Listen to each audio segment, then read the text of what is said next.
Hi everyone, it's Lisa here for Honeybee Stamps. Thanks for joining me for another card video. So today I'm sharing a simple double point fold card. Now I love this fun fold because it allows me to use my 6x6 papers and still keep any images and sentiments center stage. Now I'm going to be using paper from the Bee's Knees 6x6 paper pad. I've pulled my paper. I'm going to use this whimsical yellow polka dot pattern here. You could use any pattern paper you have on hand. It doesn't have to be this one. So now that I have my pattern paper, we're also going to need a 4" by 5¼ inch white cardstock panel, or you could use colored cardstock. It's completely up to you. And we're going to need a piece of cardstock to cover the double points once we have the card assembled. So for this card, I'm using white cardstock that's cut to 2¼ inches by 3½ inches. Now you can use any shape you want with this. On this card you see here, I use the die from the In Full Bloom Honey Cuts. This is a great way to stretch the use of our die. So just keep in mind that whatever you use is going to act like a bridge from point A to point B. So let's go ahead and start making this card. I'm going to trim this pattern paper to 4 inches wide. Now it's the same width as our card panel, that's 4 inches by 5¼ inches. I'm going to rotate the paper and then I'm going to cut it at 3 inches. You should be left with 2 pieces of pattern paper that measure 4 inches wide by 3 inches in height. We're going to grab our scoreboard and we're going to score each of these on the 1" mark. Now you'll want to take into consideration how your pattern runs. For this pattern, it's just polka dots, so I don't worry too much about it. But say if I were using a paper with candles on it, we would want those candles to run that same direction upright. So keep that in mind when you're working with this and your patterns. So now that we have the paper scored, we're just going to give it a good crease.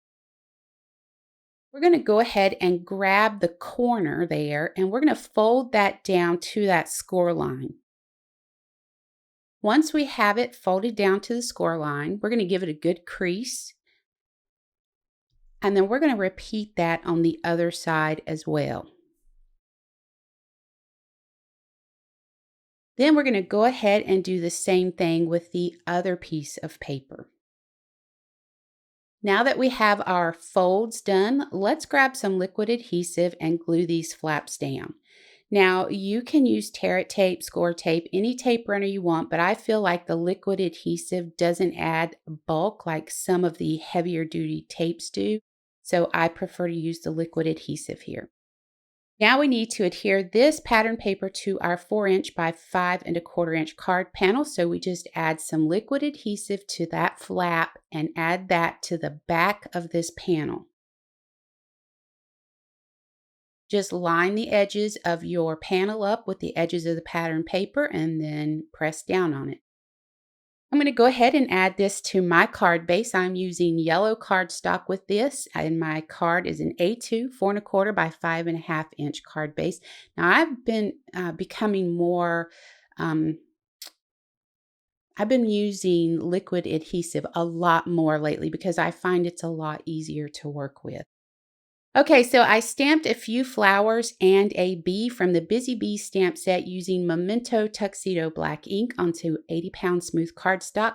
Now, most of my samples were created using the new Happy Bee Day stamps and coordinating honey cuts, but I want you to see you can use any stamp set on hand for this. I'm doing some simple coloring on the flowers with my Copic markers, Y17, Y15, Y13. I just laid the Y17 closest to the center of the petals and then start blending outward with Y15 and Y13. For the little bee's face, N0 and N2, and then BG 000 on his little wings. Now for the center of the flowers, I'm going to come in with a black pen and add some fun little details, but you could just color them in with your markers if you wanted to. Once we're done coloring, we're going to run this through the die cut machine. Now while I was over there doing the die cutting, I decided that I wanted to go ahead and cut a piece of black cardstock to back this white cardstock that I have. So I cut it to 2.5 inches by 3 3/4 of an inch. I'm adding liquid adhesive to that white panel and adding it to that black cardstock. So we go ahead and place that in the MISTI, and I'm just going to play around with the placement of my images. Once I know where I want everything to be, I'm going to go ahead and stamp the stem and the leaves for the flowers directly onto that white cardstock. I'm going to color them with G99, G94, and YG03. I use 1/8 of an inch foam adhesive strips and foam circles to adhere the flowers and the bee to the panel. Now, I stamped my sentiment onto white cardstock with VersaFine Onyx Black ink, and I just used my paper trimmer to trim that down. I added some of the 1/8 of an inch foam adhesive strips to the back of the sentiment and then placed it on the card. So I also went ahead and stamped a sentiment on the inside there, and it says, "I miss you." So now it's time to finish putting this together. Some liquid adhesive to the top flap there, and then we're going to center that decorated panel on the front of the card.